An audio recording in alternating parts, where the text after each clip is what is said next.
Is the spin-off light novel to the one of the most successful anime and manga of the decade worth reading? Join me and we'll find out.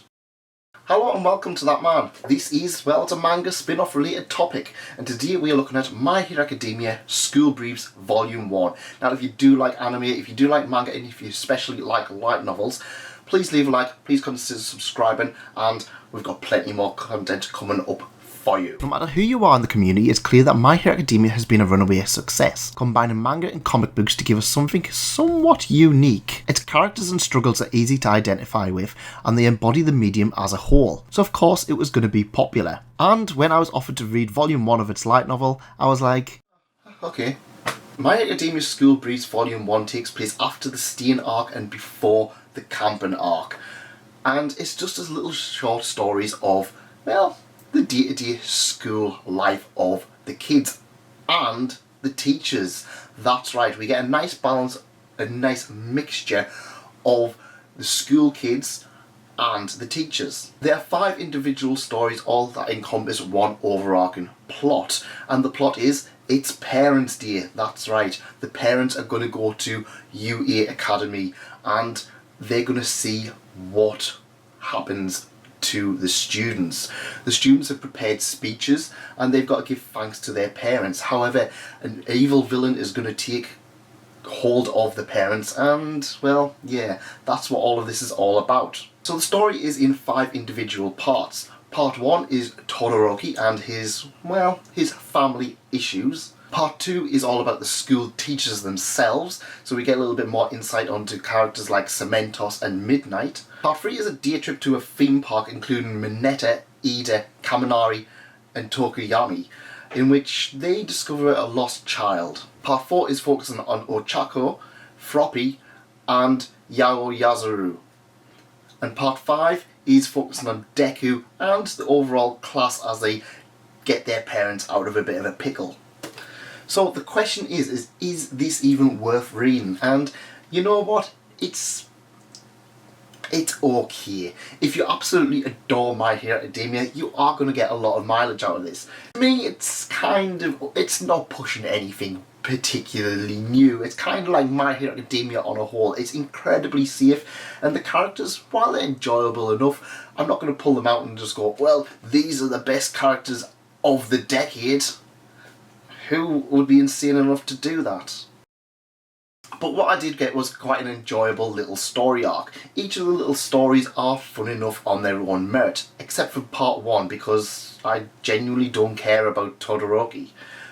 Part 2, yeah, brilliant. I absolutely loved it. Getting to see characters such as Midnight, Cementos, All Might, President Mike, or Presentation Michael, as I've been calling them, and Aizawa, it gave them a nice little depth that we just don't see in the actual manga itself. While I'm aware that we have had a little bit of a backstory for Presentation Michael and Aizawa in the recent Vigilantes chapter, I kind of felt that a lot of them were kind of just little bit of tropes. They didn't really stand out particularly well. But no, this gave a nice little insight to their day-to-day life and how they managed to work around actually planning the classes. Something that I really feel that My Hero Academia severely lacked. Part 3 was honestly my favourite part, and quite frankly, we don't see enough of the combination of Mineta, Ida, Kaminari and Tokuyami. While I'm sure that Mineta and Kaminari are pretty popular together, we do see them quite often. We don't really see much of Ida kind of trying to control them, and Tokuyami is he's the fish out of water, but it actually really did work to his favour. I felt like I got a lot more for him, having a nice, gentle, playful side to things. He went to the theme park just to try apples, for example, because of course. And yeah, while some people are kind of going to have some issues with it, of course, Kaminari and Mineta are going to pick up girls. I genuinely enjoyed it. I feel like the characters played off each other rather well.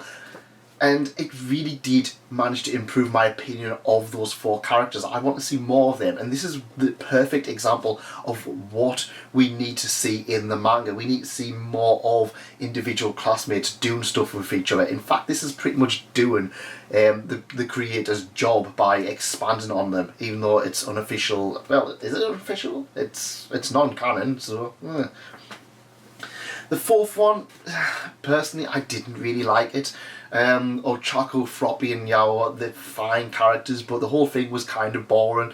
They just go shopping. Ochako's poor, so she's going to buy stuff to make it last. They find a villain who steals some underwear, because of course. It really didn't work for me.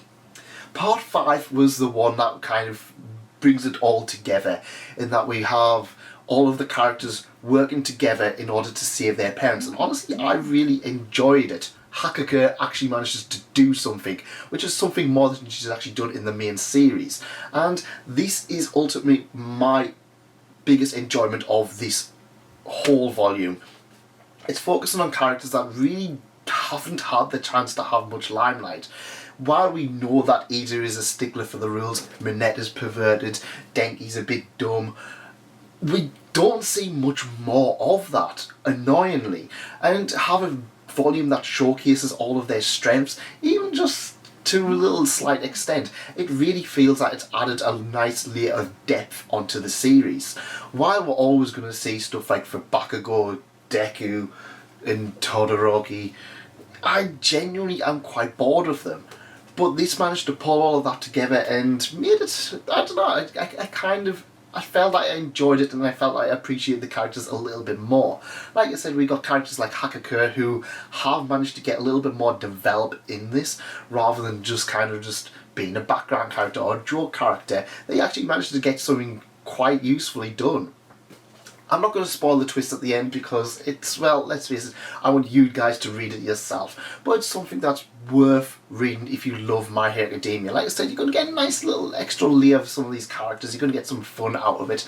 And to be honest, it was a very quick read. There's about 250 pages in this, but it is definitely a light novel for beginners. It's one for people who probably have the reading ability, who... It is really designed for My Hero Academia fans, where it's not something that you're going to stress over. It's not. I'm not going to say it's a difficult read. It's one that you're going to be able to pick up. You're going to be able to read. I mean, I was basically reading half of it. I was basically reading the entire segments in probably about 20 minutes. I got through the whole of this in about an hour and a bit, which for a light novel, it's extremely short. But you know what? I wasn't expecting anything more of it. I actually enjoyed my time with My Hero Academia School Briefs. It was pretty much everything that I expected from it. It wasn't anything particularly special, but it gave a nice layer of extra development for some of these characters. Not to say it didn't have any issues, however, and there was a few little issues. Like I said, I'm not a fan of Todoroki, and to be honest, the first arc really bored me. The ones with the girls weren't particularly interesting either, and it was kind of a hit and miss kind of thing. Todoroki's kind of worked in the end because it did focus a little bit on Endeavour and the fact that Todoroki's like, well, I don't have any parents to go to Parents' Day, and Endeavour ultimately tried to show up for it. A nice little bit of banter between Endeavour and All Might, in that All Might's got Endeavour's phone number, but Endeavour just doesn't answer the call. And I really liked stuff like with the Aizawa and the Mineta and the final arc in here. Another thing was that kind of like, I don't know, it felt like some of the translation was a little bit off. Another thing was that it did take far too much time to explain stuff. I would not recommend this to anybody who doesn't like My Hero Academia. However, it does get bogged down in explaining these characters and what the quirks are. So they have to, at some point, they basically cover every single main character.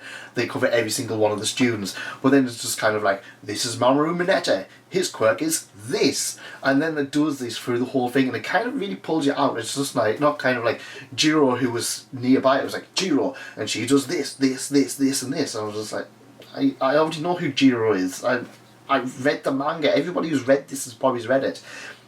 And it does do a lot of stuff at the very beginning to kind of keep you up to date, because I'm assuming people are just stumbled upon this thinking it was volume 1 of actual genuine My Hero Academia. It kind of does enough for that, but it also doesn't enough, so it doesn't really know what it wants to be. It doesn't know if it wants to be a standalone thing, or if it's just kind of like, you need to have read this. I kind of felt like you need to have read it, but it doesn't really know what it's trying to do. Overall, My Hero Academia School Briefs, I'm not going to lie, I enjoyed it more than I've been enjoying the actual series itself. It's focusing on the school kids and the adults around there. It's giving them a nice layer of depth, and I know I keep saying it, but it's just kind of like, I want to hammer this in home because I care about more characters over than Deku, Bakugo and Todoroki. And most of the rest of the school, they haven't had much development in quite some time now. It's been almost a year since the arc where they were all fighting each other, and I'm kind of like, yeah, I want more of this, but that's just me. Let me know what you thought in the comments, and I'll see you next time. Thanks for coming, and thanks again for staying. Goodbye.